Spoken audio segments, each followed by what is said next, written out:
എല്ലാവർക്കും നമസ്കാരം. ഇന്ന് നമ്മൾ പഠിക്കാൻ പോകുന്നത് ഹെൻറി ഫയോളിൻ്റെ പ്രിൻസിപ്പിൾസ് ആണ്. തമ്പനയിൽ കണ്ടതുപോലെ 14 പ്രിൻസിപ്പിൾസ് പഠിക്കേണ്ടതില്ല. സ്ഥിരമായിട്ട് ഒരു 3-4 വർഷമായിട്ട് എക്സാമിന് ചോദിക്കുന്നത് 8 പ്രിൻസിപ്പിൾസ് ആണ്. അതുകൊണ്ടാണ് 14 പ്രിൻസിപ്പിൾസ് പഠിക്കേണ്ടെന്ന് ഉദ്ദേശിച്ചത്. 8 പ്രിൻസിപ്പിൾസ് നന്നായി പഠിച്ചിരിക്കണം. ഇപ്പോൾ വീഡിയോയിലോട്ട് പോകാം. Principles of management by Henri Fayol.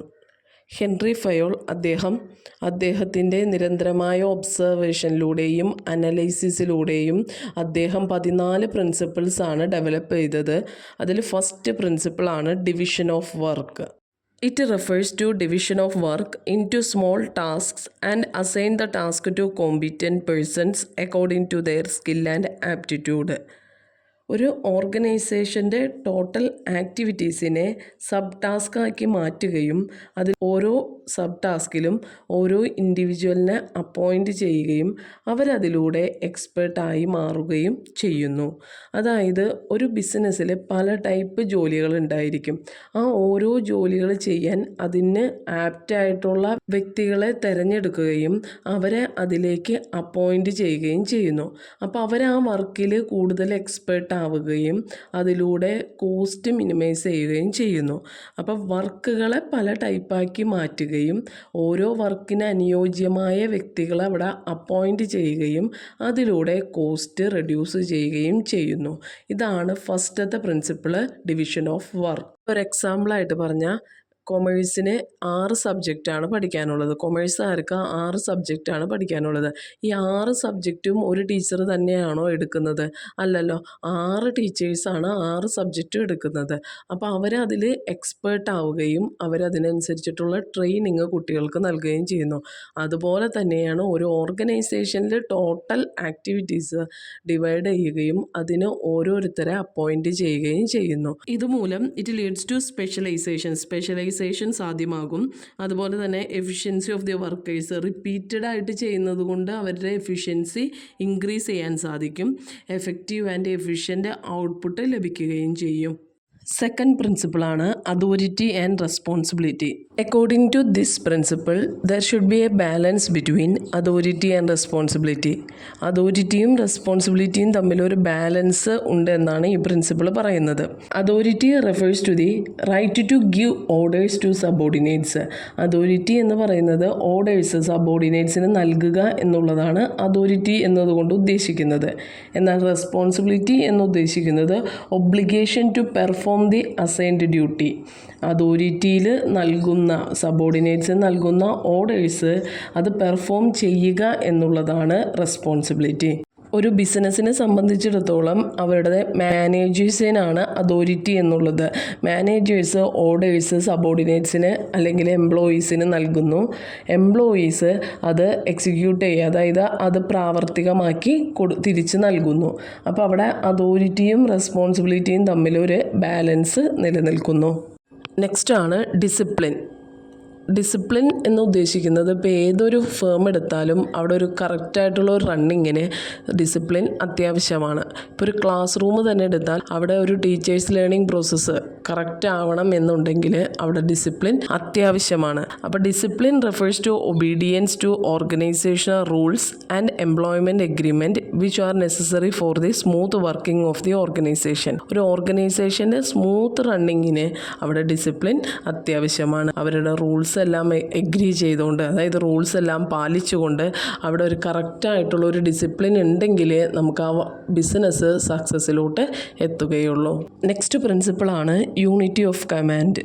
According to this principle, an individual employee should receive orders from only one superior at a time and that employee should be answerable only to that superior. അതായത് ഒരു employee, ഒരു ഫേമിൽ work ചെയ്യുന്ന employee ഒരു സുപ്പീരിയറിനെ മാത്രം അനുസരിച്ചിട്ടാണ് ജോലികൾ ചെയ്യേണ്ടത്. അവർക്കാണ് അയാൾ എന്തുണ്ടെങ്കിലും ആൻസർ നൽകേണ്ടത്.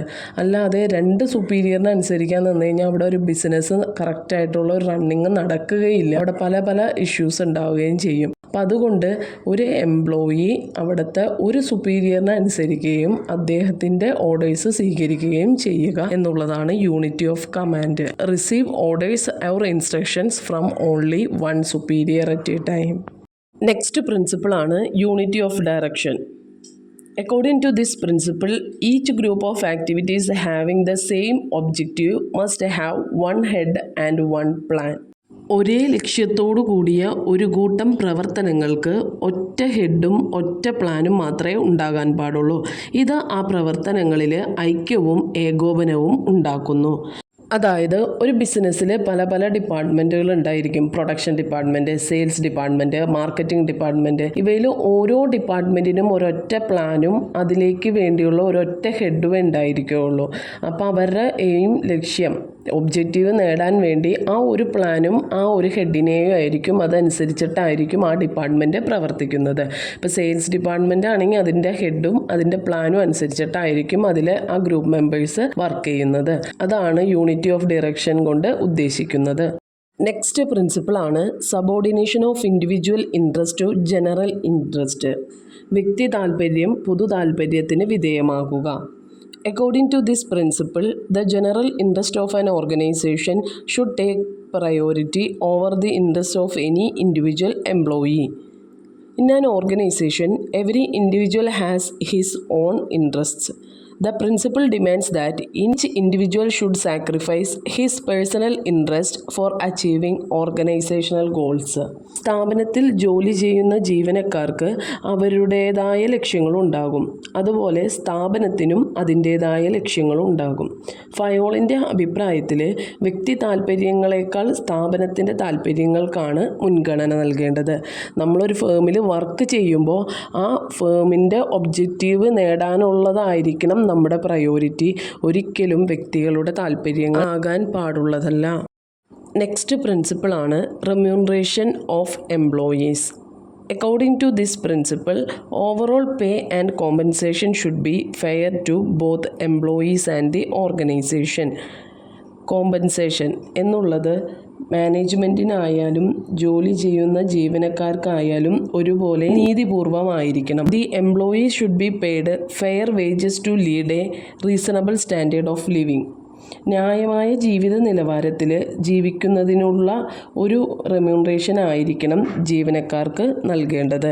At the same time it should be within the paying capacity of the company. കമ്പനിയുടെ നൽകാനുള്ള ഒരു കപ്പാസിറ്റിക്ക് ഉള്ളിൽ വേണം ഇതെല്ലാം മെയിൻറ്റെയിൻ ചെയ്തു പോകാൻ. അതായത് ഒരു കമ്പനിക്ക് നഷ്ടം വരാത്ത രീതിയിൽ എന്നാൽ എംപ്ലോയീസിനും മാനേജ്മെൻറ്റിനും റെമ്യൂണറേഷൻ നൽകുന്നതിൽ ഒരു നീതിപൂർവം ആയിരിക്കണം എന്നാണ് ഈ പ്രിൻസിപ്പിൾ കൊണ്ട് ഉദ്ദേശിക്കുന്നത്. നെക്സ്റ്റ് ഫയോളിൻ്റെ 8ാമത്തെ പ്രിൻസിപ്പിളാണ് സെൻട്രലൈസേഷൻ ആൻഡ് ഡീസെൻട്രലൈസേഷൻ. ഇത് സെപ്പറേറ്റ് എടുത്ത് ചോദിക്കാറുള്ളതാണ്, അതിനനുസരിച്ച് പഠിച്ചു വയ്ക്കുക. This principle suggest that there should be a proper balance between centralisation and decentralisation in the organisation. അദ്ദേഹത്തിൻ്റെ പ്രിൻസിപ്പിൾ പ്രകാരം സെൻട്രലൈസേഷനും ഡീസെൻട്രലൈസേഷനും തമ്മിൽ ഒരു ബാലൻസ് ഉണ്ടായിരിക്കണം. The concentration of decision making authority is called centralisation, whereas its dispersal among more than one person is known as decentralization. തീരുമാനങ്ങൾ എടുക്കുന്നതിനുള്ള അധികാരം കുറച്ചു പേരുടെ കയ്യിലാണെങ്കിൽ അത് സെൻട്രലൈസേഷനും, എന്നാൽ പലർക്കായി അത് വീതിച്ച് നൽകിയാൽ അത് ഡീസെൻട്രലൈസേഷനുമാകുന്നു. In general, large organizations have more decentralization than small organization. ചെറിയ സ്ഥാപനങ്ങളെ അപേക്ഷിച്ച് വലിയ സ്ഥാപനങ്ങളിലായിരിക്കും കൂടുതൽ ഡീസെൻട്രലൈസേഷൻ കാണപ്പെടുന്നത്. ഈ വീഡിയോയിൽ ഹെൻറി ഫയോളിൻ്റെ 14 പ്രിൻസിപ്പിൾസിൽ നിന്ന് 8 പ്രിൻസിപ്പിൾസാണ് ഉൾപ്പെടുത്തിയിരിക്കുന്നത്. സാധാരണയായി എക്സാമിന് ഇപ്പോൾ 2-3 വർഷമായിട്ട് 8 പ്രിൻസിപ്പിൾസാണ് ചോദിക്കാറുള്ളത്. അപ്പോൾ അതിൻ്റേതായ ഇമ്പോർട്ടൻസ് നൽകി 8 വിട്ടുപോകാത്ത രീതിയിൽ പഠിച്ചു വയ്ക്കുക. എന്തെങ്കിലും ഡൗട്ടുകൾ ഉണ്ടെങ്കിൽ കമൻറ്റിലൂടെ ചോദിക്കാവുന്നതാണ്. Thank you for watching.